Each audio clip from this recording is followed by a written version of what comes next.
So my dear student, पहला कि जैसे मैंने पहले वीडियो में आपको यहाँ तक पढ़ा दिया है कि कैसे हमारे देश में सूर, तुलसी, नानक, महावीर, मीराबाई, नरसिंह, चैतन्य, बुद्ध, शंकरदेव जैसे महान पुरुष अलग अलग प्रदेशों में पैदा हुए हैं, लेकिन तब भी ये जो है अपने आप को भारतीय मानते थे और ये दूसरों देशों में भी जाकर के अपने भारत की सत्यशीलता, सदाचार और एकता का गुणगान करते थे। इसी उपदेश के कारण ही भारत जो है आज एकता की डोरी में बंधा हुआ है। प्रकृति की भी हमारे देश पर असीम कृपा है, अत्यधिक कृपा है प्रकृति की। प्रकृति जैसे हमारे फल फूल, पेड़ पौधे, नदियाँ, ये सब भी हमारे देश में कितनी सारी हैं, इन सब की भी अत्यधिक कृपा है। यहाँ गंगा, यमुना जैसी अनेक बड़ी नदियाँ, सतपुड़ा, विंध्याचल जैसे पहाड़, हरे भरे चारागाह, गहन जंगल और विशाल समुद्र तट हैं। ये सब आपकी नदियाँ, पहाड़, विंध्याचल, ये सब मंदिर जो हैं, ये चारागाह, ये सब ही आपकी प्रकृति हैं। ये सब भी इन्हीं के कारण ही हमारा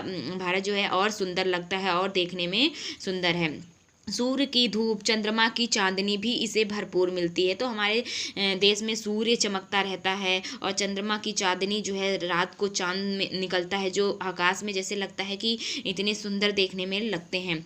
6 ऋतुओं के चक्र और वर्षा का भी इसे भरपूर लाभ मिलता है। 6 ऋतु आपके गर्मी, सर्दी, पतझड़, वर्षा ऋतु, ये सब आपके कुल मिला के 6 चक्र वर्ष ऋतु होते हैं, मौसम होते हैं जो हमेशा बदलते रहते हैं, आते रहते हैं। तो हमारे भारत को इनका भी जो है पूरा लाभ मिलता है। परिणाम स्वरूप हमारा देश धन धान्य से परिपूर्ण है। तो इसके कारण हमारा जो है, हमारे भारत देश में किसी भी चीज़ की कमी नहीं है, हर चीज़ है हमारे भारत के अंदर। तभी भारत में कई विदेशी लोग आकर यहाँ पर रहते हैं। सो हमारे देश का प्राचीन नाम आर्यावर्त है। तो ये इम्पॉर्टेंट पॉइंट हो सकता है आपके लिए अत्यधिक महत्वपूर्ण। तो हमारे देश का प्राचीन नाम आर्यवर्त था। पहले इसे लोग आर्यवर्त बोलते थे, फिर बाद में इसका नाम भारत हो गया। बाद में भरत नाम के चक्रवर्ती राजा के नाम पर इसका नाम भारत हुआ। एक राजा थे जो है वो उन्हीं के नाम पर जो है इस देश का नाम भारत हो गया। ईरान और अरब के लोगों ने हमारे देश का नाम हिंद रखा था। हमारे देश में हिंद महासागर, आपने नदी जानती ही होंगे, जो हिंद महासागर नदी है काफ़ी बड़ी है। तो अरब और ईरान के निवासी जो है इनका नाम क्या रख दिए, हिंद रख दिए, हिंदुस्तान। आगे चलकर अफगानिस्तान, बलूचिस्तान की तरह हमारे देश का नाम भी हिंद से हिंदुस्तान हो गया। जैसे अफगानिस्तान था तो हमारा देश क्या हो गया, हिंदुस्तान हो गया इसके नाम। अंग्रेज़ों ने इसे इंडिया नाम दे दिया और अंग्रेज़ों ने, सब लोगों ने हमारे देश को अलग अलग नाम दे दिया।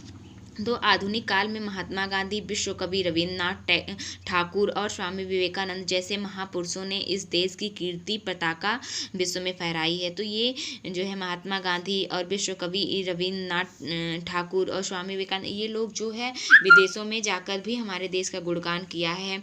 वहाँ कीर्ति पताका, यश जो है हमारे भारत के यश को, जो है अच्छे चीज़ों को, वो दूसरे देशों में जा कर के पताका, झंडा वहाँ पर लहराए हैं जो है माय डियर स्टूडेंट। सन 1947 में आज़ाद हो जाने के बाद भारत दिन दूनी रात चौगुनी प्रगति कर रहा था। हमारा देश कब आज़ाद हुआ था, 1947 में हमारा देश आज़ाद हुआ था। उसके बाद दिन दूनी रात चौगुनी हमारा देश जो है वो प्रगति करता चला गया। सो माय डियर स्टूडेंट, आपको यहाँ से फिर मैं नेक्स्ट वीडियो में पढ़ाऊँगी, तो आप लोग इतना पढ़िए इसको और शब्दार्थ को भी पढ़िए। नेक्स्ट टाइम मैं आऊँगी तो आपको शब्दार्थ के साथ आऊँगी और इस पूरे चैप्टर को समाप्त कर दूंगी। तो तब तक के लिए आप पढ़ते रहिए माय डियर स्टूडेंट।